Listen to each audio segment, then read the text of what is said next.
इसका अनुवाद ऐसा है, भगवान कृष्ण के पवित्र नाम के संकीर्तन की परम विजय हो, जो हृदय रूपी दर्पण के स्वच्छ बना सकता है और भवसागर रूपी प्रज्वलित अग्नि के दुखों का शमन कर सकता है।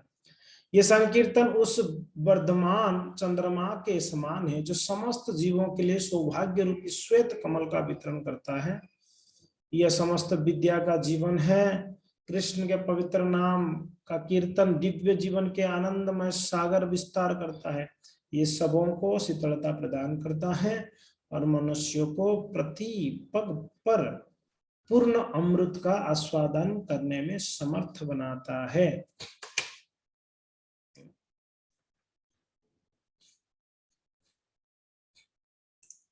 ठीक है, तो चित्त रूपी दर्पण का कैसे जो है क्लीन कैसे हो सकता है, ये चित्त के दर्पण को कैसे मार्जन किया जाएगा। देखिए, मार्जन यहाँ पर शब्द आता है मार्जन करके। मार्जन का अर्थ सिर्फ साफ नहीं है, बार बार साफ को मार्जन कहा गया है। मार्जन का अर्थ ऐसा नहीं कि बस एक बार साफ कर दिया उसको मार्जन कहते हैं, नहीं। मार्जन यानी एक बार, दो बार, तीन बार, चार बार, पांच बार, जब तक साफ नहीं होता तब तक साफ करना, उसको मार्जन कहा गया है। जैसे गुंडीचा मार्जन करके है, एक उत्सव होता है गुंडीचा मार्जन। गुंडीचा मार्जन क्यों नाम दी गई है? चैतन्य महाप्रभु और उनकी जो संगी गण थे, वो लोग गुंडीचा मंदिर को एक बार नहीं साफ किए थे, लोग बार बार साफ किए थे। एक बार झाड़ू मारे, फिर एक बार पोछा लगाए, उसके बाद धोए, उसके बाद वापस जो कंकड़ था, धूल था, उसको उठाए, वापस धोए, वापस पानी लेके आए। तो इस प्रकार से बार बार किया गया, तब जाके वो गुंडीचा मंदिर जो है एकदम पूर्ण मात्रा में स्वच्छ हुआ। तो वैसे यहाँ पर कहा गया है कि चेतो दर्पण मार्जनम। ठीक है, तो मार्जन शब्द का अर्थ यही है कि बार बार करनी है। हाँ, अच्छा, क्या है ये चित्त को साफ करने का मार्ग क्या है? श्री कृष्ण संकीर्तनम, भगवान कृष्ण का संकीर्तन। जब संकीर्तन का बात आता है तब उसमें दो चीज ऐड करते हुए समझना पड़ेगा। संकीर्तन अर्थ नहीं सिर्फ कीर्तन करना, संकीर्तन अर्थ एक तो सेवा उसमें ऐड है, दूसरा है हियरिंग, सुनना उसमें ऐड है। श्रवण और सेवा ये दोनों को ऐड करेंगे तो संकीर्तन पूर्ण होता है। जब भी कीर्तन की बात आती है, जब भी संकीर्तन की बात आता है, तभी दो चीज आप लोग ध्यान में रखिएगा। एक तो श्रवण बहुत जरूरी है और साथ साथ में सेवा बहुत जरूरी है। सेवा को, श्रवण को साइड में निकाल कर संकीर्तन नहीं हो सकता, या कीर्तन नहीं हो सकता, या जप भी नहीं हो सकता है। तो इसके लिए जब संकीर्तन का बात होता है, कीर्तन का अर्थ है साथ साथ में सेवा भी है। साथ साथ में सेवा भी है। तो हमने चर्चा भी किए थे। तो ये जो श्लोक हमें स्वरूप जो है असली स्वरूप को, स्वरूप तत्व को समझ सकते हैं। हमारा स्वरूप क्या है, एक जीव का स्वरूप क्या है? जीवेर स्वरूप है कृष्ण नित्य दास। ये हम समझ गए हैं थियोरिटिकली, प्रैक्टिकली नहीं। हम ये थियोरिटिकली तो समझ गए हैं, हाँ, जीव जो है भगवान का नित्य दास है, मगर ये प्रैक्टिकली हम इसको अभी तक अनुभव नहीं किए हैं। हमने अभी तक इसको अनुभव नहीं कर पाया कि भगवान ने हमें, भगवान का हम दास है, एक्चुअली हम दास है। श्रील प्रभुपाद जी हमेशा कहा करते थे, hearing and associating of sadhu is the most important aspect of devotional service. श्रवण करना और शुद्ध साधुओं की संगत में रहकर करना, तो ये हमारे भक्ति के जीवन के लिए बहुत महत्वपूर्ण है। ये दोनों, श्रवण और दूसरा साधुओं की संगत में रहना है।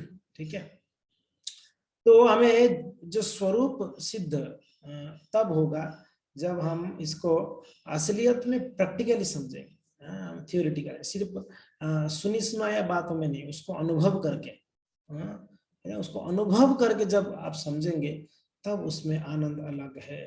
तो यहाँ पर कहते हैं ये चित्त को मार्जन करना है। तो अच्छा, चित्त को क्यों मार्जन करना है? कहीं ना कहीं गंदगी होगा, इसलिए मार्जन करने की बात कहा जाता है। मार्जन उस जगह का होता है जो जगह गंदा है। तो हमारा चित्त गंदा है, हमारा चित्त गंदा है। चित्त यानी हृदय, हमारा हृदय जो है गंदा है। अगर हृदय गंदा नहीं होता, आपको पता है जो आईना होता है, यहाँ पर महाप्रभु ने चेतो दर्पण करके एक शब्द बोले, चेतो दर्पण मार्जन। दर्पण का अर्थ है आईना, है कि नहीं? आईना, आईना के जो नजदीक होगा वो पहले दिखेगा आईना में, राइट? जो जितना नजदीक होगा वो उतना क्लियर दिखेगा आईना में, सही बात है।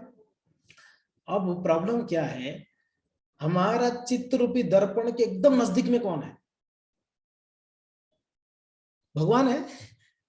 भगवान है हमारे हृदय के एकदम नजदीक में कोई है तो भगवान है, मगर हमको दिख नहीं रहे हैं। हमें क्या कारण है? ये चित्त जो है आच्छादित हो गया, यानी आवरण, उसके ऊपर बहुत सारे आवरण हैं। बहुत आवरण होने के कारण, अच्छा एक आवरण दो आवरण हो तो चलो उसको उखाड़ के फेंक दिया जाए, उसको निकाल के फेंक देते, एक दो तो नहीं है बाबा, कई आवरण है हमारा हृदय के ऊपर, हमारे चित्त के ऊपर। अच्छा ये ऐसा भी नहीं कि आवरण बहुत पतला पतला आवरण हो तो उठा के निकाल के उसको साफ कर दिया जाए फटाफट, ऐसी भी नहीं है। ये आवरण बड़ा मोटे मोटे आवरण है, एक एक आवरण को हटाने के लिए कहीं कहीं जन्म लग जाते हैं। आप विचार कर लो कितना मोटा आवरण होगा यार। एक एक आवरण को हटाने के लिए कहीं जन्म लग जाएंगे, तो आप विचार कर सकते हैं। अच्छा आप लोग वीडियो क्यों ऑफ रखे हैं जी? वीडियो ऑन करिए, ऑन करके बैठो। हाँ बिल्कुल ऑन ऑन करके बैठना चाहिए। साक्षी जी वीडियो ऑन करिए। कुछ भक्त लोग वीडियो ऑफ रंगे करके रिक्वेस्ट किए हैं, ठीक है, उन लोग के लिए कोई बात नहीं। ओके, बैठ के आराम से क्लास सुनने के लिए आए तो क्लास सुनिए बढ़िया से। अच्छे से बैठ कर सुनो। तो इस चित्त के ऊपर कई प्रकार से आवरण है, और वो आवरण जो है बड़े मोटे मोटे हैं, बहुत तगड़े तगड़े हैं। इसको साफ करने के लिए हमारा कई जन्म लग जाते हैं। तो इसके कारण कभी कभी हम सोचते 10 साल से जप किया कुछ नहीं हुआ। अरे मेरे प्रभु 10 साल किया, 10 जन्म करोगे तब भी कुछ नहीं होगा। 10 साल में क्या होगी? कभी कभी को भक्त तो 5-10 दिन जप करके, प्रभु मैं जैसे जप करता हूँ वैसे मेरे मन में और विचलित होने लगा मन। मन शांत कैसे होगा? मेरे मन में नेगेटिविटी कैसे जाएगा? बाबा अभी जप तो करना शुरू ही किया, अभी जप करते रहो। हाँ तो ये इतना क्या बोलते हैं, क्या बोलते हैं, कम समय वाला चीज नहीं है ये करने का चीज जो है। हरि नाम संकीर्तन ये नहीं, कम समय करने से मेरा सब ये हो जाएगा। हमारे हृदय में जो ये जो आवरण है, ये आवरण एक दिन में क्या इकट्ठा हुई किया? ये जन्म जन्मांतर से इकट्ठा हुई है। अच्छा इसको जन्म जन्मांतर से इकट्ठा किया गया है तो इसको साफ करने के लिए क्या अभी 5-10-15 साल में साफ हो जाएगी? हो सकती है, ऐसी बात नहीं कि नहीं हो सकती है, हो सकती है। उसके लिए क्या है, तीव्रता से करनी पड़ेगी। उसके लिए क्या है, 100% शरणागत होके करना पड़ेगा। गुरु वैष्णव के चरणों में 100% शरणागत अगर होके कोई तीव्रता से करेगा तो बहुत जल्दी अपना जीवन में जो है हृदय को, चित्त को साफ कर सकता है। मगर हम लोग का स्थिति क्या है? हम लोग का स्थिति है प्रभु जी आराम से करेंगे, भक्ति इतना घाई नहीं करना है, आराम से धीरे धीरे एकादा माला चालू करेंगे, 5 साल तक 2-4 माला करेंगे, उसके बाद और 5 साल में 10 माला करेंगे, फिर धीरे 16 माला चालू भी कर दें तो प्रभु जी ध्यान पूर्वक जब बाद में करेंगे, इतना भी क्या जल्दी है ध्यान पूर्वक करना, अभी एक बार 16 होने तो, क्वांटिटी होने तो, क्वालिटी बाद में देखा जाएगा। और हम लोग अभी तक क्वांटिटी की फेर नहीं पड़े हुए, क्वालिटी की फेर में आए ही नहीं अभी तक, क्वालिटी क्वालिटी तो चखे ही नहीं है जी। एक होता है ऐसे ही रसगुल्ला और एक होता है क्वालिटी वाला रसगुल्ला, दोनों टेस्ट करो तब पता चलेगा मजा क्या है क्वालिटी वाले का। ना हम रसगुल्ला खाते हैं, ऐसे भी रसगुल्ला मिल जाते 5 रुपए का रसगुल्ला, वो तो 20-30 रुपए का रसगुल्ला आता है, वो क्वालिटी है। रसमलाई होता है एक नॉर्मल, ऐसे ही कोई दुकान में मिल जाता है, एक एकदम फर्स्ट क्लास रसमलाई हो, टेस्ट अलग होता नहीं होता है। जिसका क्वालिटी अच्छा है उसका टेस्ट भी अच्छा है, ये ध्यान रखना हमेशा। क्वालिटी जिसका अच्छा है उसका टेस्ट भी अच्छा है जी। इसलिए लोग जाके मार्केट में क्वालिटी चीज ढूंढते हैं, क्यों? उसमें टेस्ट भी अच्छा होता है। अगर क्वालिटी नहीं है तो उसमें टेस्ट बिगड़ा रहता है। अगर गंदा होगा, वो सड़ा होगा तो उसका टेस्ट भी वैसा होगा। तो क्वालिटी, तो एग्जैक्टली वैसे ही हमारा नाम अभी क्या है, क्वालिटी नहीं है, हमारा नाम अभी क्वांटिटी में है। कोई कोई आओ आओ आओ 10 रुपए में 4 किलो, 10 रुपए में 4 किलो, आओ आओ आओ आओ ले जाओ 10 किलो। तो उसका क्वालिटी भी ऐसा होगा ना भैया। और कोई बोलता है आइए आइए 20 रुपए में 1 किलो, 20 रुपए में 1 किलो लेंगे टमाटर, ये तो 10 रुपए में 4 किलो दे रहा है टमाटर, ले जाओ। लेने के बाद पता चला सड़ा हुआ है। तो इसके लिए हमेशा क्वालिटी में टेस्ट है, ये ध्यान रखिएगा। तो ऐसे ही जॉब में जब क्वालिटी आएगी हमारा, तब जॉब में टेस्ट आने लगेगा। और हम सबका स्थिति यही है कि हम स्ट्रगलिंग स्टेज में हैं, हम अभी स्ट्रगल कर रहे हैं जब में और क्वालिटी लाए और क्वालिटी लाए और क्वालिटी लाए। Every day we are trying the best, we are trying and trying. हम लोग रोज रोज रोज रोज प्रयास कर रहे हैं कि अच्छा और क्वालिटी जब करने के लिए है कि नहीं। और करते रहना है। कब तक करते रहना है?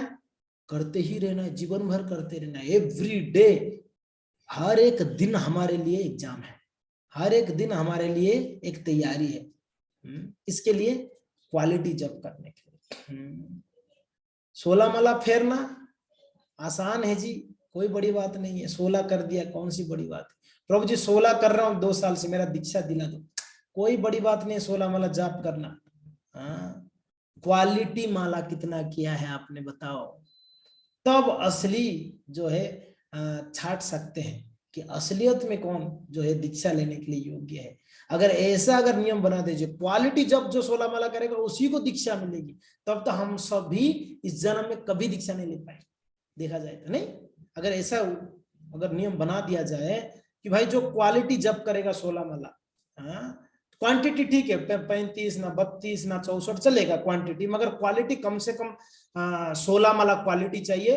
और इसके लिए एक भक्त उनको क्या करे, उसको मीन्स परीक्षण करे रोज। अगर इस प्रकार का अगर नियम बनाया जाए तो हम कभी दीक्षा नहीं ले पाएंगे, हम कभी भी जो है नहीं कर पाएंगे।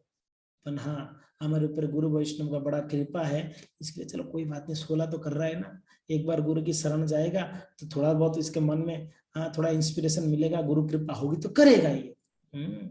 तो इसके लिए अभी दीक्षा को इंग्लिश में इनिशिएशन नाम दे दिया गया। इनिशिएशन यानी इसका अभी क्वालिटी प्रारंभ होने लगा है। इनिशिएशन यानी प्रारंभ हुआ है। इनिशिएशन का अर्थ क्या है? प्रारंभ। अब इसके ये प्रारंभ करने लगा अच्छे से। मगर हम लोग इनिशिएशन के बाद भी 10 साल तक यही घिसड़ रहे माला को, हरे कृष्णा हरे राम हरे कृष्णा हरे राम, ना क्वालिटी हो रही है, वही 16 घिसड़ रहे हैं। तो ये स्थिति है। तो देखिए बात यह है, हम जब तक हृदय क्लीन नहीं होगा तब तक क्वालिटी भी नहीं आएगा, है कि नहीं। और जब तक क्वालिटी नहीं होगा अच्छा, तब तक हृदय भी क्लीन नहीं होगा। इसके लिए इसको हमारा जो चित्त के ऊपर जो आवरण है, इसको कहते हैं हृदय रोग। क्या कहते हैं? शास्त्र में एक शब्द आता है हृदय रोग, हृदय का रोग कहा गया है इसको। हृदय का रोग, हृदय रोग, हृदय रोग है कि नहीं। काम है, क्रोध है, लोभ है, मद है, मात्सर्य है, मान सम्मान का इच्छा, पोस्ट पोजीशन का इच्छा, प्रतिष्ठा का इच्छा, मैं मेरा का भावना, मैं और मेरा का भाव। अब तक हम सोचते हैं, दीक्षा लेने के बाद हम सोचते हैं कि ये मेरा है, ये मैं हूं, ये मेरा है और ये मैं हूं। सनातन गोस्वामी पाद जिस समय वो महाप्रभु से मिलने के लिए जगन्नाथपुरी की ओर चले, और चलते चलते चलते चलते आप सभी जानते हैं कि वो कई दिनों के यात्रा के बाद वो कहाँ पहुंचे? वो जगन्नाथपुरी में पहुंचे। तो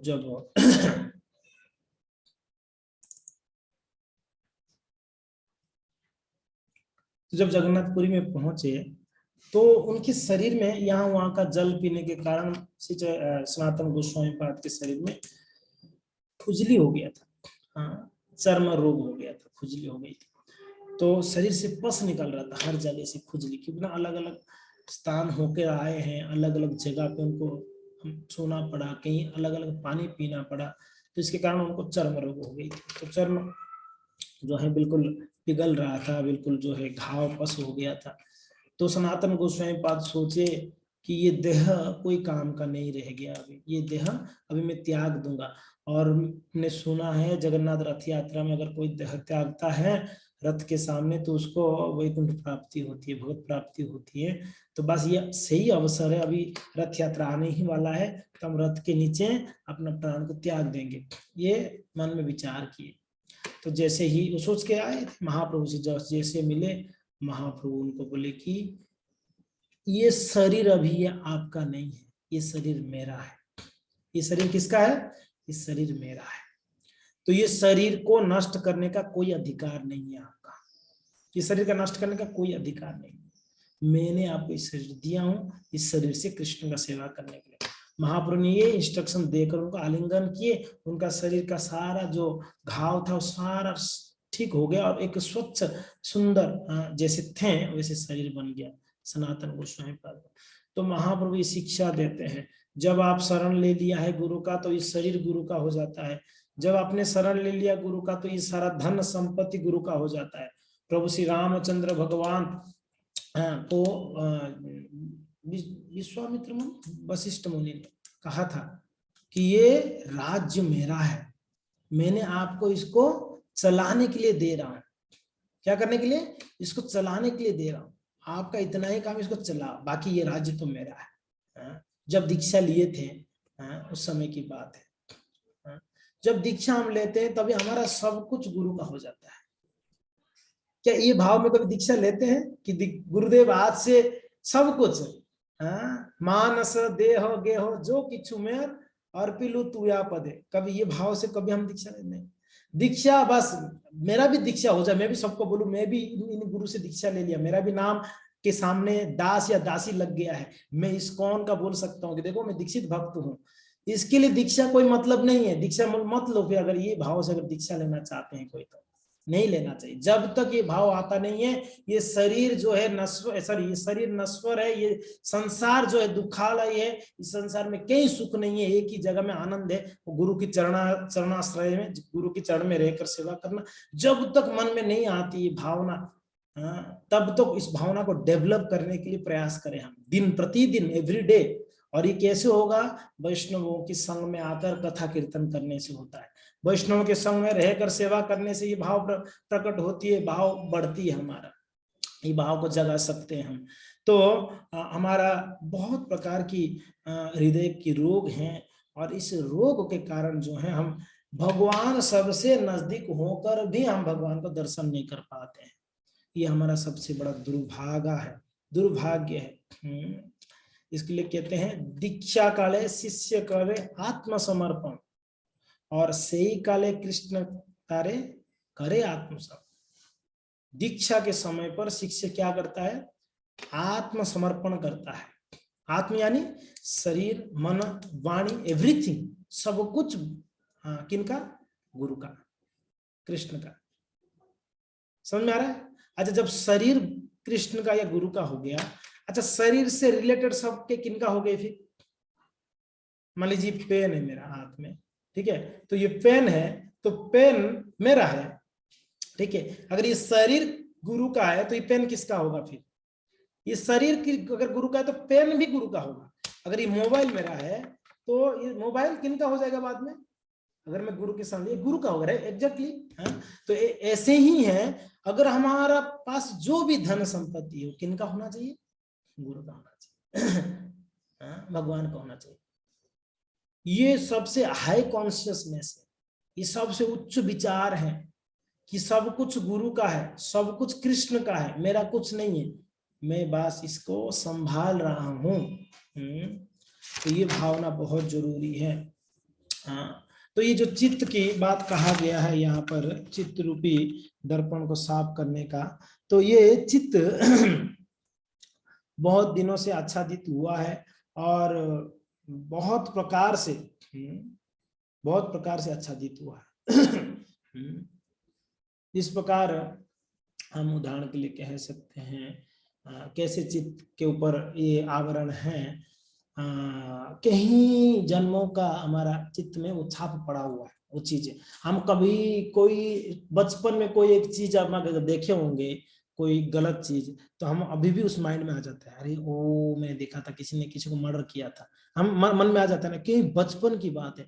वैसे कभी कभी कई जन्मों का भी बात हमें कभी कभी सपनों के द्वारा आ जाता है, हमारे सामने। कभी कभी आप देख सकते हैं किसी ने अगर सांप के ऊपर पैर रख दिया हो या किसी को सांप काट दिया हो, तो दोबारा अगर कब वो उसी जगह पे जाता है, अगर रस्सी भी पड़ा होगा तो डर जाता है क्योंकि ना उसकी दिमाग में वो छाप बैठा हो, यहाँ मुझे सांप काटा था, राइट। एक रस्सी को देख के भी डरेगा। और कभी कभी ऐसे होता है सांप भी नहीं होगा, रस्सी भी नहीं होगा, उस जगह पे आते डर लगता है, यहाँ तो कहीं सांप तो नहीं है, क्योंकि ना इसी जगह में मुझे सांप काटा था, राइट। तो छाप बैठा हुआ है ना। एग्जैक्टली ऐसा ही है। ऐसे अनेकों अनेकों अनेकों घटनाएं, अनेकों प्रकार की चीजें हमारे हृदय में छाप बैठा। तो इसको साफ करना है जी। इसको साफ करने के लिए ये जिस प्रकार हमारा भजन है ना, ये बहुत कम है, इससे नहीं होगी, सच बोल रहा हूँ। थोड़ा तगड़ा करनी पड़ेगी, थोड़ा और अच्छे से करनी पड़ेगी ध्यान। इसलिए हमारे गुरु वर्ग, वैष्णव वर्ग, साधु शास्त्र बार बार हमें एक ही चीज समझाते हैं, क्या? ध्यान पूर्वक जप करो। प्रभुपाद जी हर लेक्चर में कहते हैं, मेरे गुरु महाराज हर लेक्चर में कहते हैं, उनका एक ही टारगेट होता है लेक्चर में कि ध्यान पूर्वक जप करो, ध्यान पूर्वक जप। एवरी क्लास में एक ही चीज को रिपीट क्यों कर रहे हैं? यानी वो चाहते हैं कि जो भी इस्कॉन की फॉलोवर्स हैं, उनके शिष्य हैं, वो इसको फॉलो करें, इस बात को समझे कि ध्यान पूर्वक जप करना है, क्वालिटी जप करनी, ना कि क्वांटिटी जप करनी। अच्छा, क्वालिटी जप कैसे होता है? क्वालिटी जप करने के लिए पहली बात है कि हमको सही समय पर करनी पड़ेगी। कैसा? सही समय पर। दूसरा, सही स्थान पर। तीसरा, एक की सही कॉन्शियस के साथ। टाइम फिक्स हो, ऐसा नहीं कभी मैं सुबह 5 बजे किया तो कभी दोपहर को 12 बजे किया, कि शाम को 3 बजे किया।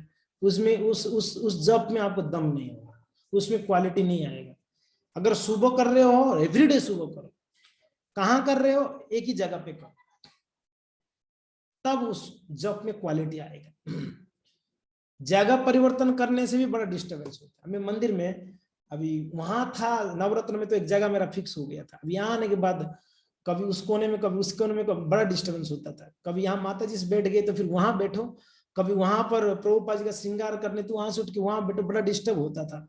तो अभी हमने एक जगह पकड़े बाहर जो है एंट्रेंस के पास, तो वहां एक स्थान में बैठकर कुछ माला, नियमित माला एक ही स्थान पर बैठकर एक 8-10 माला कम से कम करके, उसके बाद शरीर साथ नहीं देता है, थोड़ा चल के करना होता है। तो कुछ नियम बनाकर कुछ माला एक स्थान में बैठ के जप कर, एवरीडे एक ही स्थान पर आपका माइंड कंसंट्रेट होगा। हाँ, और अगर मन लग गया तो नाम में तो क्वालिटी आ ही जाएगा, क्योंकि ना मन लगा हुआ है। इसके लिए जो मन लगा के करते हो ना, आपको इच्छा हो जाता है कि यार नहीं 10 क्यों, 6 माला कर ही लेता हूँ, 16 माला करके उठो। ऐसे होता है? आप लोगों को भी अनुभव हुआ ऐसा कि अगर जब मन लग गया होगा, जब करने में आनंद आ रहा है, तो अब इच्छा होता है कि नहीं पूरा ही माला कर लिया जाए। थोड़ा शरीर साथ नहीं देता है, फिर भी इच्छा होता है कि नहीं कर लिया जाए, 16 माला यहीं बैठ के कर लिया जाए, फिर देखा जाएगा। हाँ, तो उसमें क्वालिटी आती है, इसमें क्वालिटी आती है। तो इसके लिए नियमित रूप से और नियमित स्थान पर और नियमित टाइम से, समझ में आ रहा है? नियमित रूप से डेली, नियमित स्थान पर, नियमित समय पर, नियमित राउंड्स। कभी 2 किया, कभी 5 किया, कभी 1 किया, कभी कुछ नहीं किया, इसमें भी दम नहीं, इसमें उसमें क्वालिटी नहीं आएगी। क्या क्या बोला मैंने? नियमित रूप से यानी डेली, नियमित नंबर्स ऑफ राउंड्स, ठीक है, और नियमित स्थान भी नियमित रखो, और टाइम, समय भी नियमित रखो। क्या जयंती प्रभु, समझ में आ रहा है? हाँ, नियमित होना चाहिए सारा चीजें। क्या करे प्रभु, नाइट ड्यूटी हो तो सुबह नहीं होती, जब दोपहर को होती है, ये हो जाती है कभी कभी। सुबह नाइट ड्यूटी हुआ, आया ही रात को, यार सुबह 8 बजे तो जपेंगे कब? जब घर पे रहे तो चलो ठीक है, फिर भी जप जाए।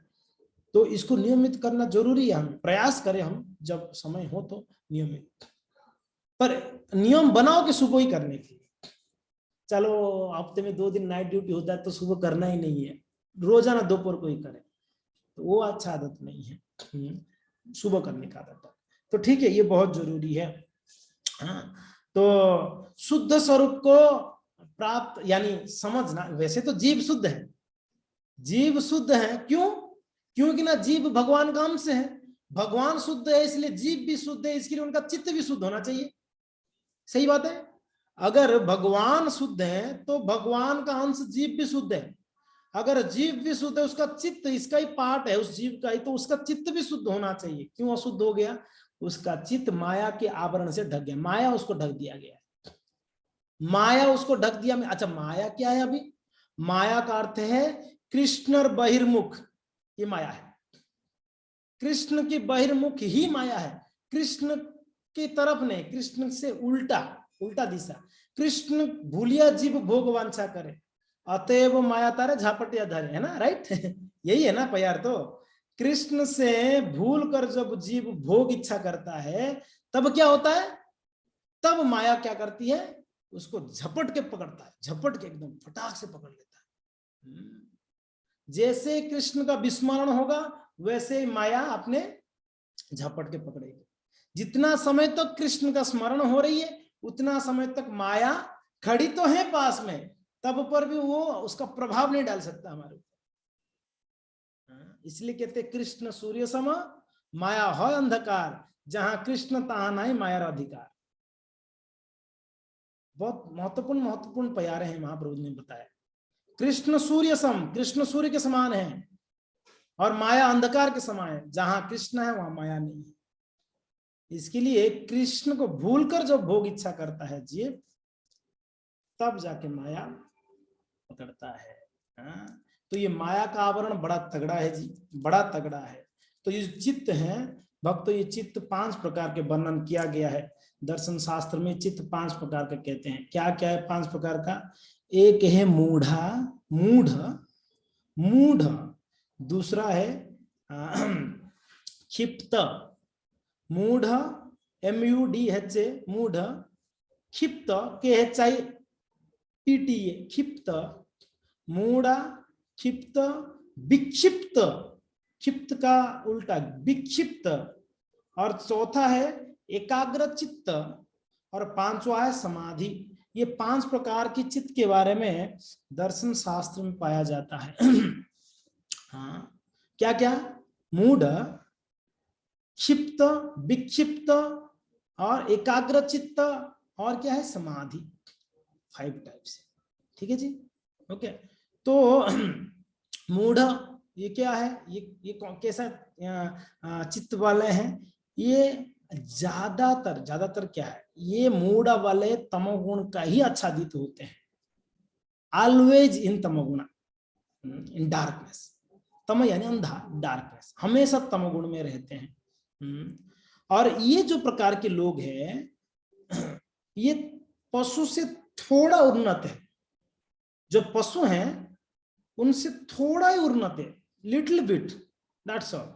यानी इनका जीवन पशु तुल्य ही रहता है, मगर थोड़ा उनसे ज्यादा विकसित है, पशु से थोड़ा बहुत ज्यादा विकसित है। जैसे आदिवासी जंगली लोग हैं उनका जो चित्त है ना उतना विकसित नहीं होता है। इसके लिए वो लोग क्या करते हैं? वो लोग पशुओं को ही मार के खाते हैं। हाँ, वो लोग ज्यादा तमोगुण में रहते हैं। और इन लोग पूजा किसको करते हैं? भूत और पिचासों को पूजा करते हैं। ये जो मूढ़ा है ये भूत पिचासों को पूजा करते हैं। अच्छा, इन लोग का गति क्या है फिर? समझ में आ रहा है मैं क्या बोल रहा हूँ? जो पहला कैटेगरी हमने बताया 5 प्रकार का चित्त है, तो पहला जो मूढ़ा है ये तमोगुणी है, पूरा टोटली तमोगुणी है, थोड़ा भी रज और सत्व नहीं रहता है, एकदम तमो है। और इन लोग जो है पशु से थोड़ा बहुत उन्नत है, इनका कॉन्शियसनेस, इनका चेतना थोड़ा बहुत उन्नत है पशु से। और ये लोग पूजा पाठ किसका करते हैं जी? ये लोग भूत और पिचासों को पूजा करेंगे। और इन लोगों का गति क्या होता है? इन लोगों का गति होता है नरक। सीधी सीधी बात है, नरक जाएंगे, सीधा नरक जाएंगे। अच्छा, नरक जाने के बाद फिर इनका क्या गति होगी? नरक में इनका एक समय तक जब दंड मिलती है, जितना समय मिलनी है, उसके बाद ट्रेंड होने के बाद इन लोग को वापस पशु योनि में जाते हैं। मिला था शरीर मनुष्य का, देख लीजिए, मिला तो था मनुष्यों का, मगर इन लोगों का कॉन्शियसनेस, ये लोग मूढ़ के कारण, तमोगुण के कारण ये लोग क्या किए? लोग नरक में गए और वापस वो लोग पशु या पक्षी की योनि में जाएंगे, इनका ये गति होती है, ये मूढ़ा है। अच्छा, दूसरा कैटेगरी क्या है? क्षिप्त। क्या है? क्षिप्त। ये क्षिप्त जो है ये ज्यादातर रजोगुण और तमोगुणी के होते हैं, दोनों मिक्स है, रजोगुण और तमोगुण के होते हैं। और क्षिप्त यानी इनका मन स्थिर नहीं होता है, एक जगह पे टिकता नहीं है, बड़ा विचलित रहते हैं ये लोग। जो रजोगुणी तमोगुणी के लोग हो गए ना, ये लोग बड़े विचलित है, डिसीजंस बार बार चेंज है, एकदम रिपीटेडली चेंज करते हैं लोग डिसीजन, कोई एक जगह पे टिकता नहीं इनका डिसीजन, ठीक है ना। और ये लोग मूढ़ा से थोड़ा ऊपर के कॉन्शियस वाले हैं, थोड़ा आगे वाले कॉन्शियस है, ठीक है। तमोगुण के नहीं है, तमो रजो मिल के है इन लोग का, और ये लोग का मन स्थिर नहीं होता है, और ये लोग क्या करते हैं, आत्मेंद्रिय सुख के लिए ये लोग क्या करते हैं, विषय भोगों के प्रति ज्यादा अट्रैक्ट रहते हैं, और उसमें भी विषय भोग में भी एक जगह में मन नहीं टिकता है। अभी मान लो ये खाने का इच्छा है, थोड़ी मीन्स बस इच्छा होते होते दूसरा इच्छा करने लगते हैं, नहीं ये नहीं खाना, ये खाना, रिपीटेडली चेंज होता है इनका दिमाग। हाँ, तो ये क्षिप्त वाले हैं, ये जो ये प्रकार का चित्त है, क्षिप्त है। हाँ, और तीसरा क्या है, तीसरा जो है विक्षिप्त। विक्षिप्त रजोगुण और सतोगुण के मिश्रण है इन लोग का। ये लोग क्षिप्त से थोड़ा हाई स्टैंडर्ड के, इनका चित्त थोड़ा, समझ में आ रहा है, पल्ले पड़ रहा है, नहीं पल्ले पड़ रहा है, समझ में आ रहा है ना। हाँ, तो जो विक्षिप्त वाले हैं, क्षिप्त का उल्टा, तो क्षिप्त जो है इनका मन स्थिर नहीं होता है, हमेशा विचलित है, हमेशा विचलित रहते हैं। मगर ये विक्षिप्त वालों का मन थोड़ा बहुत टिकता है, कुछ समय के लिए टिकता है, कुछ चीजों में वो भी चेंज होता है, मगर कुछ समय के लिए टिकता है। मगर क्षिप्त वालों का बिल्कुल नहीं टिकता है, एकदम से रिपीटेडली चेंज करते हैं अपना मन को, है कि नहीं। और ये इस प्रकार के हैं जो विकसित वाले हैं। और उसके आगे एकाग्र चित्त, एकाग्र चित्त वाले ही भजन कर सकते हैं। यानी इससे तो पक्का हो रहा है कि हम या तो मूढ़ है, या क्षिप्त, या विक्षिप्त, ये तीन में कहीं ना कहीं है आप। क्योंकि ना एकाग्र चित्त वाले ही भजन कर पाएंगे। एकाग्र चित्त समझ में आ रहा है, एकाग्र चित्त से जप रहा है, बोलते हैं ना, एकाग्र चित्त से पढ़ रहा है, एकाग्र चित्त से भक्ति सेवा कर रहा है। एकाग्र चित्त यानी उसका माइंड कांस्टेंट है, डिस्टर्ब नहीं हो रहा है, वो कहीं परिस्थिति आता है मगर वो चित्त एकाग्र रखता है, एकाग्र चित्त वाले हैं। तो और ये एकदम सतोगुणी वाले हैं, ये सतोगुणी वाले, इसमें रज और तमा नहीं होता है। समझ में आ रहा है? थोड़ा कठिन है ना। हाँ, नहीं समझना कठिन नहीं है, इसको पचाना कठिन है यार। अभी तक मैं इसी स्थिति में हूँ, मूढ़, क्षिप्त और विक्षिप्त में हूँ, कब मेरा एकाग्र चित्त होगा। ये एकाग्र चित्त मार्जन होने के बाद एकाग्र चित्त होगा, क्योंकि ना अब तक मूढ़, क्षिप्त, विक्षिप्त में है ना। क्यों है, इसका कारण भी बताते। इसका कारण ये है क्योंकि ना कई जन्मों से ये जो पर्दा है ना ऊपर परस्थ, इसके कारण ये सब है, माया आच्छादित किया हुआ है हमारे, इसके कारण ये दिक्कत है। तो एकाग्र चित्त वाले जो सतोगुणी होते हैं और भजन में तगड़ा होते हैं, इसके ऊपर एक जन होते हैं, इनको क्या कहते हैं, समाधि। ये एक प्रकार की चित्त वाले समाधि, जैसे आप योगियों का स्तर बताया गया ना, ध्यान, धारणा, लास्ट में समाधि है, तो वैसे ये लोग जो हैं ये तीनों गुणों से ऊपर होते हैं। समाधि वाले तीनों गुणों से, सत्व, रज, तम से भी ऊपर होते हैं, मगर ये शुद्ध भक्त नहीं होते, ये ध्यान रखना। ये योगियों का स्तर है एक्चुअली। ये कौन सा स्तर है, योगियों का स्तर है। तो एटलीस्ट हम लोगों का स्तर एकाग्र चित्त वाला हो, हमारा कॉन्शियसनेस, हमारा चित्त अगर एकाग्र चित्त हो तो हमारा जो भजन है बहुत बढ़िया होगी। और ये एकाग्र चित्त में आने के लिए हमें चेतो दर्पण मार्जनम ये करना बहुत जरूरी है। हाँ, ये रोज करना है, एवरी डे, नियमित रूप से डेली डेली करना पड़ेगा, again and again, again and again, बार बार बार बार बार बार करते रहना है। तब जाके धीरे धीरे धीरे धीरे एकाग्र चित्त होगा, धीरे धीरे धीरे धीरे मन लगेगा, धीरे धीरे धीरे धीरे मन लगेगा। समझ में आ रहा है? अच्छा, माया का आवरण का अर्थ ये है, कहते हैं जो नहीं है उसको है करके मान लेना, जो नहीं है उसको है मान लेना। समझ में आ रहा है? नॉर्मल लोग सोचते हैं माया यानी पुरुष स्त्री के लिए माया, स्त्री पुरुष के लिए माया। ना जी, माया का अर्थ ये है जो है ही नहीं उसको ही मान लो, मान लिया कि है। जैसे संसार में सुख नहीं है मगर हम क्या मान लिए हैं। ऐसी बात नहीं है कि ज्ञान नहीं है, ज्ञान है। ये अच्छा, इस्कॉन में आने के बाद तो ऐसा नहीं हो सकता कि इनको ये ज्ञान नहीं कि संसार दुखाड़ा ये कर या सुख नहीं। कितना यहाँ पर है जिनको ये पता नहीं कि संसार दुखाड़ा है? हाँ जी, यहाँ कितना लोग ये नहीं पता है कि संसार दुखाड़ा है? कौन कोई है यहाँ पर कोई आप में से कि नहीं पता है कि भाई संसार, पता है संसार दुखाड़ा ये सुख नहीं है, फिर भी है, हमारा मन मान नहीं रहा है भाई। ये प्रवचन देने के लिए ये वर्ड सही है। ये जो संसार दुखाड़ी सिर्फ प्रवचन ही देने का, इसको बोलने का सिर्फ, मगर करना तो है सुख के लिए करना है। अगर नहीं करके, अगर इतना कॉन्फिडेंस है आपके अंदर, इतना आप मान गए हो कि नहीं है, तो अब क्यों इतना भागदौड़ कर रहे हो, क्यों इतना परेशान हो रहे हो संसार के लिए? अगर नहीं ये करके पता चल गया तो, पता है फिर भी कर रहे हैं, यही तो माया का खेल है, यही माया कराता है जी। माया का काम यही है, जहां जो नहीं है उसको है करके बुलाता है, और जो है उसको नहीं करके बताता है, हमको दिखाता है। कृष्ण है मंदिर में, जगन्नाथ जी बैठे हैं, मगर माया हमको इतना ढक देता है, माया के कवल में आके हम मंदिर में आने के बाद भी वो अनुभव नहीं कर पाते जगन्नाथ जी हैं। पूर्ण अनुभव कर पाते हैं? नहीं कर पाते हैं। अगर जगन्नाथ जी हैं तो हम तो 24 घंटा उनके पास से छोड़ के जाते हैं। आप मुझे एक बात बताओ, छोड़ के जाते हैं? वहीं बैठे रहते, नहीं जानी है। अल्टर बंद होने के बाद भी नेक्स्ट दर्शन कब खुलेगा बैठे रहेंगे। सही बात है, सही बोल रहा हूं मैं? अगर हम भगवान है करके अगर हम इतना कॉन्फिडेंस है, तो अब तो हम उस जगह को छोड़ते हैं। कौन मूर्ख होगा छोड़ेगा मंदिर को जहां भगवान है? यानी हमारा कॉन्फिडेंस ही नहीं है जगन्नाथ जी हैं करके। ये सब का कारण क्या है? चित्त का गंदगी है, अविद्या। अविद्या है।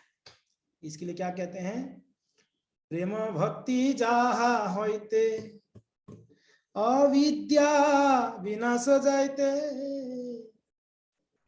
वेदे गाय जाहर चरिता।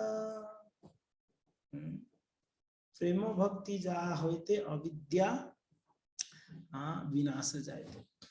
ये अविद्या हृदय में है, तब इसके लिए हम भगवान को भगवान पूरा पूरी नहीं समझ पाते हैं, हम गुरु को गुरु नहीं समझ पाते हैं, भक्त को महिमा नहीं समझ पाते हैं, शास्त्र को समझकर भी नहीं समझ पाते हैं, संसार का स्थिति को जानकर भी नहीं जानते हैं।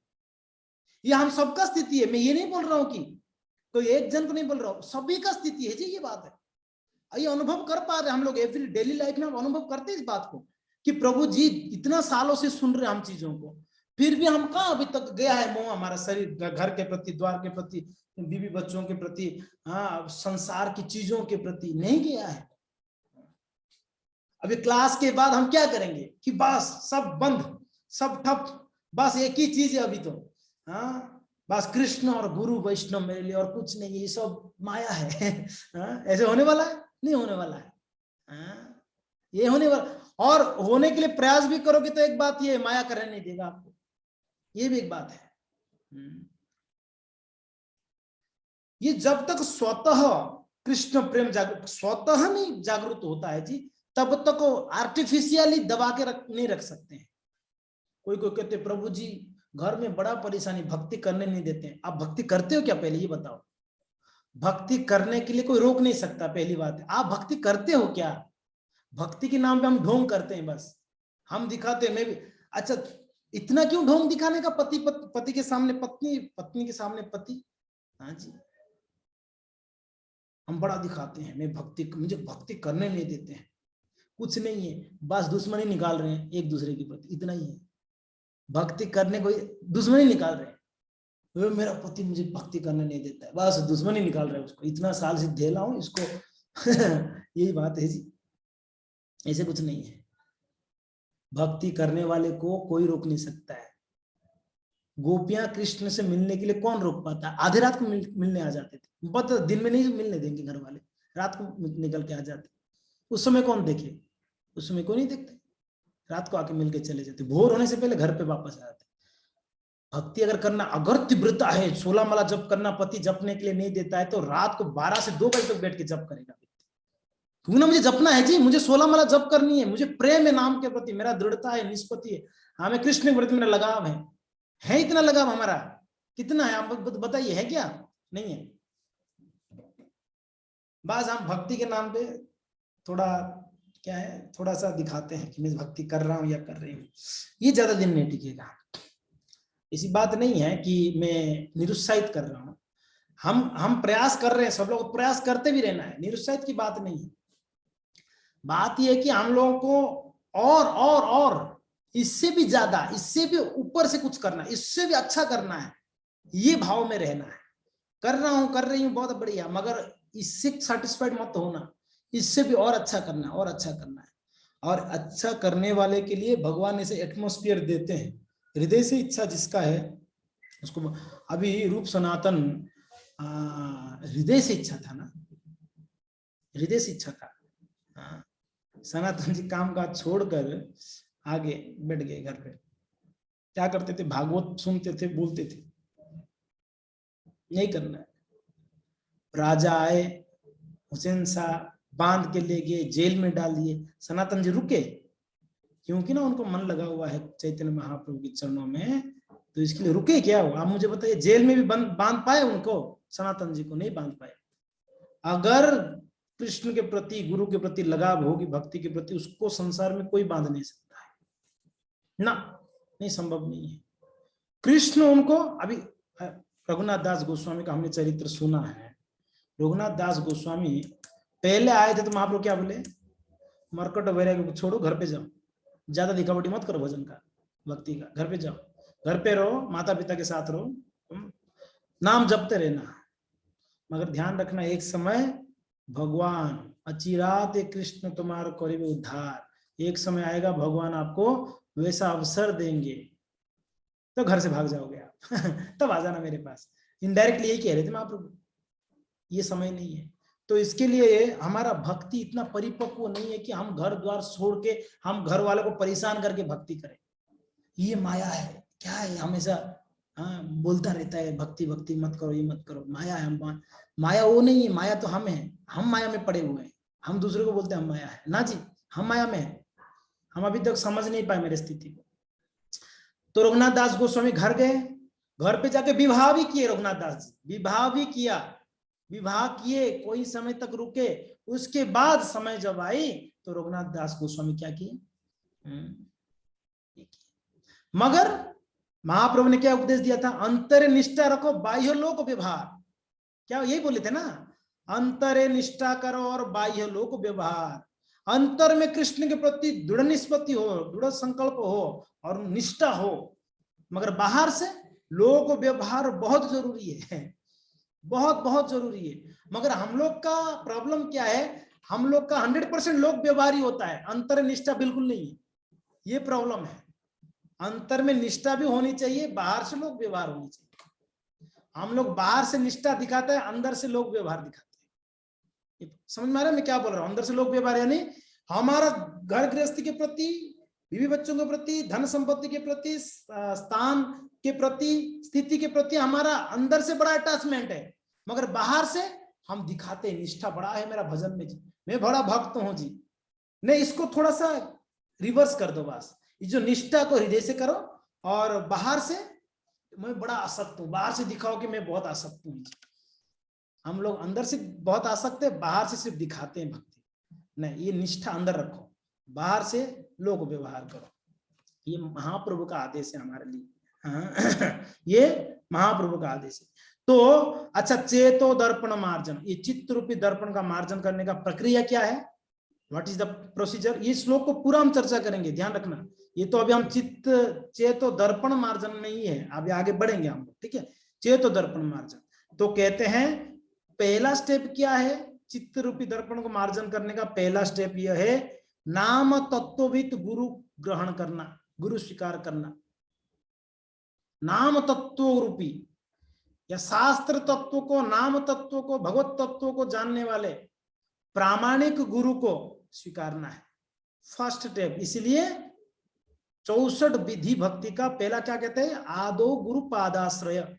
पहला स्टेप भक्ति का प्रारंभ होता है आदो गुरु पादाश्रय, गुरु की चरण में शरण लेने से हमारा भक्ति का प्रारंभ हो जाती है। नाम तत्वविद गुरु को स्वीकार करना, गुरु की चरण में गुरु स्वीकार करना, उसके बाद गुरु के प्रति शरण लेना। एक होता है गुरु स्वीकार करना, दूसरा गुरु के प्रति शरण लेना, ठीक है। तीसरा, अच्छा गुरु की शरण लेने के बाद गुरु के मुख से तत्वों को सुनना, नाम तत्वों को, भगवत तत्वों को, वैष्णव तत्वों को, गुरु तत्वों को गुरु से ही सुनना, ठीक है। जीव तत्वों को पहला स्टेप क्या बोला? एक नाम तत्व प्रामाणिक गुरु को स्वीकारना, ग्रहण करना, उसके बाद गुरु का पादाश्रय, गुरु की शरण लेना। तीसरा, गुरु से ही तत्व के बारे में सुनना। चौथा स्टेप क्या है?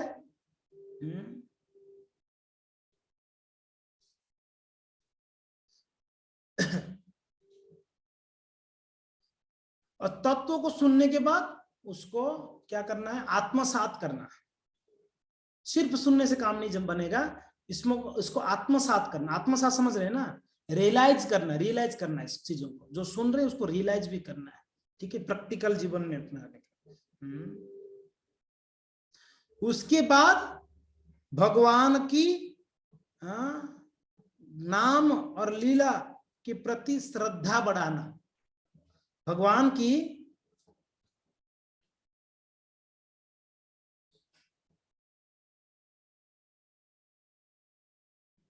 नाम और लीला के प्रति श्रद्धा बढ़ाना, श्रद्धा स्थापन करना, उसके बाद आस्वादन करना, उसके बाद कीर्तन, उसके बाद कीर्तन। कीर्तन कहाँ आया? कौन से स्टेप में? 1 2 3 4 5 6 7वां स्टेप है। क्या क्या मैं वापस रिपीट कर रहा हूं?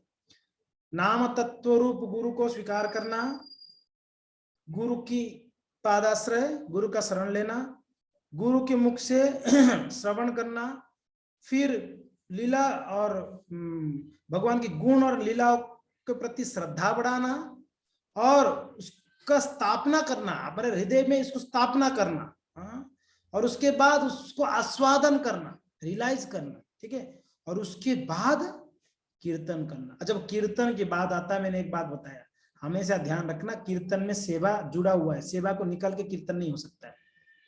इसलिए प्रभुपाद जी हमेशा कहते थे, हरे कृष्ण महामंत्र का अर्थ प्रभुपाद जी क्या कहते हैं? हे हरे, हे राधा रानी, हे कृष्ण, मुझे आपकी सेवा में लगाओ। यह अर्थ प्रभुपाद जी ने बताया है। हरे कृष्ण महामंत्र का अर्थ प्रभुपाद जी बोले कि हे हरे, हे कृष्ण, हे राम, हे हरे, मुझे आपकी सेवा में लगाओ। हरे कृष्ण महामंत्र का अर्थ यही है, आपकी सेवा में लगाओ। यानी सेवा को छोड़ देंगे तो नाम संकीर्तन पूर्ण नहीं है। इसके लिए सेवा अच्छा करना है तो अच्छा नाम जपना जरूरी है। अच्छा नाम करना चाहते तो अच्छा सेवा करो। वापस बोलूं, अच्छा सेवा करना चाहते तो नाम अच्छे करना पड़ेगा, अरे अच्छा नाम करने के लिए अच्छा सेवा करना पड़ेगा। एक दूसरे से इंटर रिलेटेड है, इंटर कनेक्शन है, ठीक है। तो ये है। अच्छा, तो फिर बात क्या है?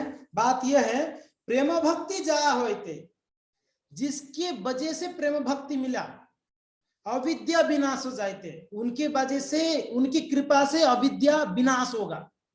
हमने रोज गुरु पूजा में यही पढ़ते हैं ना, श्री गुरु चरण पद्म केवल भक्ति सद्म, ये बोलते, उसमें आता है ना, प्रेम भक्ति जा होते अविद्या विनाश जाते, और वेदे जाय, वेदे गाय जाहर चरित।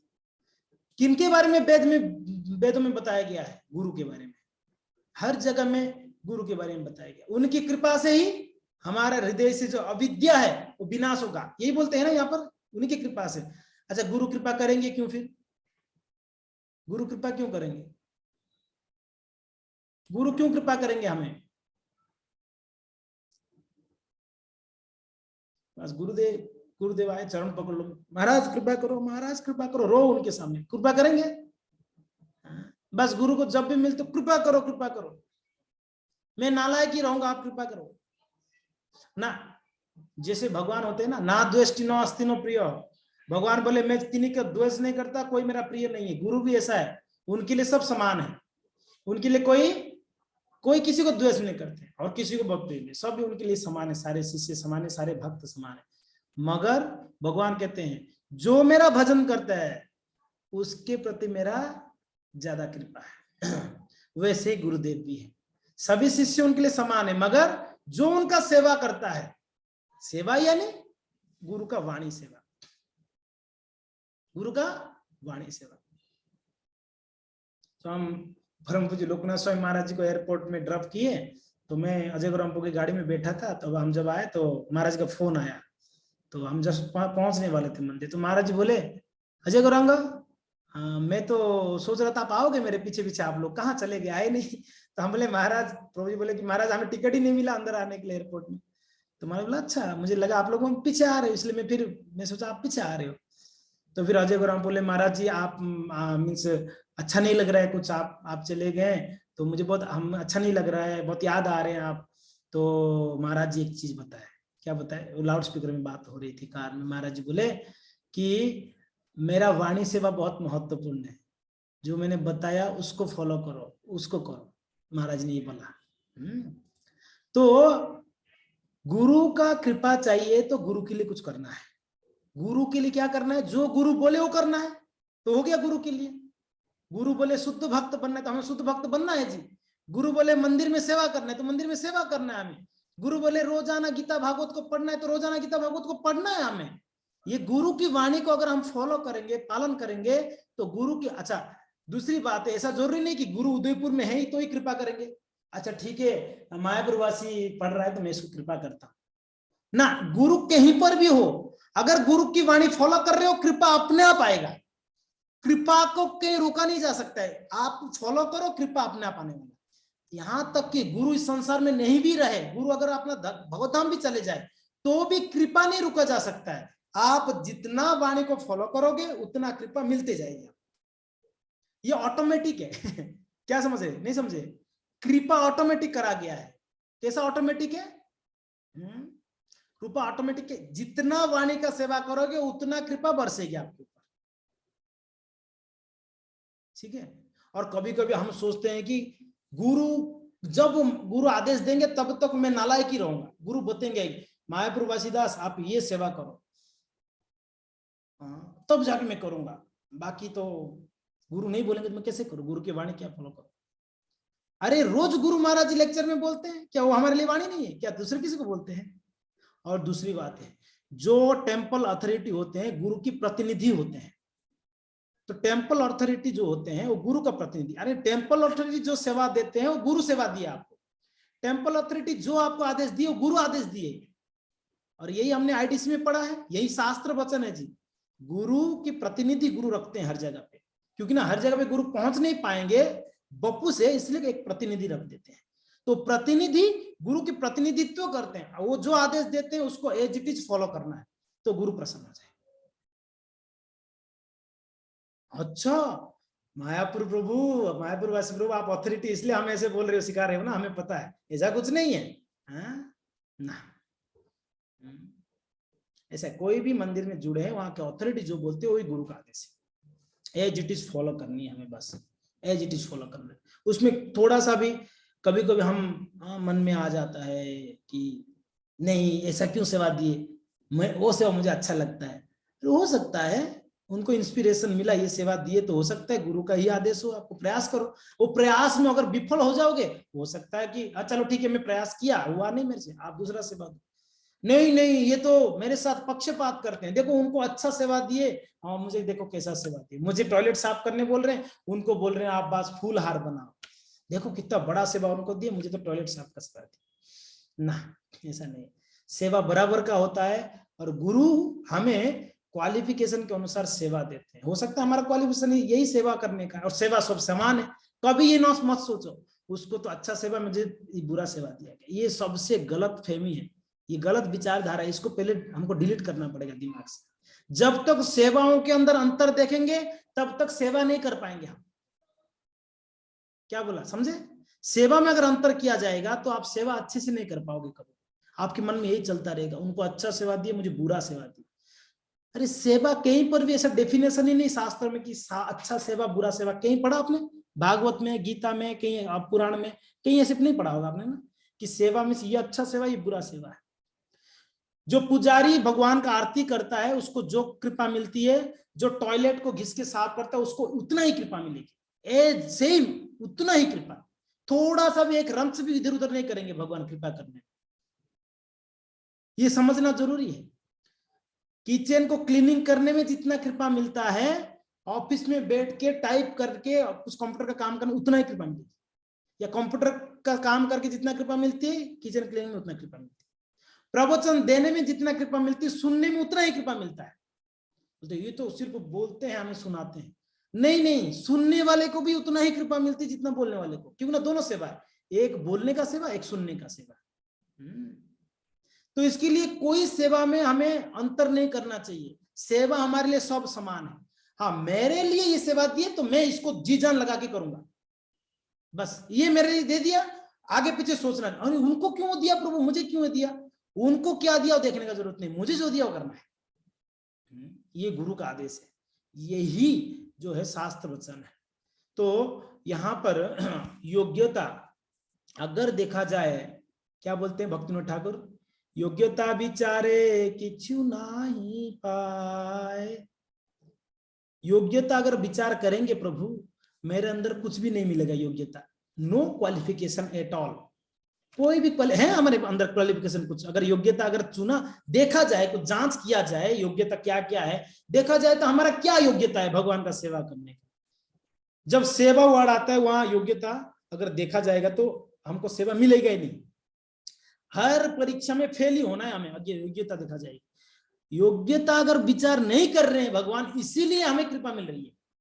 तो इसके लिए कृपा को क्या है, उसमें अंतर करके कृपा को मत जाने दो, अंतर मत करो किसी में भी। हर एक वैष्णव, हमेशा यह ध्यान रखो, हम लास्ट टाइम चर्चा किए थे ना, हर एक भक्त अपने सामर्थ्य के अनुसार प्रयास कर रहा है। हर एक भक्त मैं जितना कर रहा हूं उससे ज्यादा ही कर रहा है, ये दिमाग में रखना हमेशा। कोई कम कोई ज्यादा सेवा कर रहा है ऐसी नहीं है, हर एक भक्त अपने हिसाब से वो सही कर रहा है, मेरे से ज्यादा ही कर रहा है प्रयास, मैं और प्रयास करूंगा। ये भाव सबके होने चाहिए। हाँ, तो यही उपाय है। क्या है नाम, लास्ट में क्या है, श्री कृष्ण संकीर्तनम। श्री कृष्ण संकीर्तनम यानी कीर्तन के साथ सेवा, और सेवा यानी जो गुरु अथॉरिटी देते हैं उस सेवा को करना है कीर्तन करते हुए। तो कैसे, इससे पहले ये सारा जिन्हें मैंने बताया, ये सारा प्रोसीजर है। तो इस सारा प्रोसीजर में जहां अटके हुए हैं इसको क्लियर कर लेना चाहिए हमें, राइट। जितना समय लग रहा है उसको टाइम लेकर इस क्लियर करें। क्या क्या बताया, एक प्रामाणिक गुरु का स्वीकार करना, उनको शरण में जाना, उनसे तत्वों के बारे में सुनना, उसके बाद में भगवान की गुण लीला के प्रति श्रद्धा बढ़ाना, उसको स्थापना करना, उसको आस्वादन करना, और फिर बाद में कीर्तन करना। अगर इसमें जहां अटके हुए हैं उसको कैसे क्लैरिफाई करा जाए, उससे आगे कैसे बढ़ा जाए, क्यों अटका हुआ हूं उसके बारे में ध्यान करना चाहिए, उसके बारे में सोचना चाहिए, क्या क्या कमी है मेरे अंदर, मैं इसमें आगे क्यों नहीं बढ़ पा रहा हूँ, इसी स्टेप में क्यों अभी तक हूँ। तो फटाफट फटाफट प्रयास करके आगे बढ़ना चाहिए, फटाफट बढ़ना चाहिए। तब जब गुरु की कृपा होके जब हम कीर्तन करेंगे, वो शुद्ध नाम जपेंगे, तब जब कृपा होगी तब क्या होगा, चेतो दर्पण मार्जनम। ठीक है जी, हरे कृष्णा।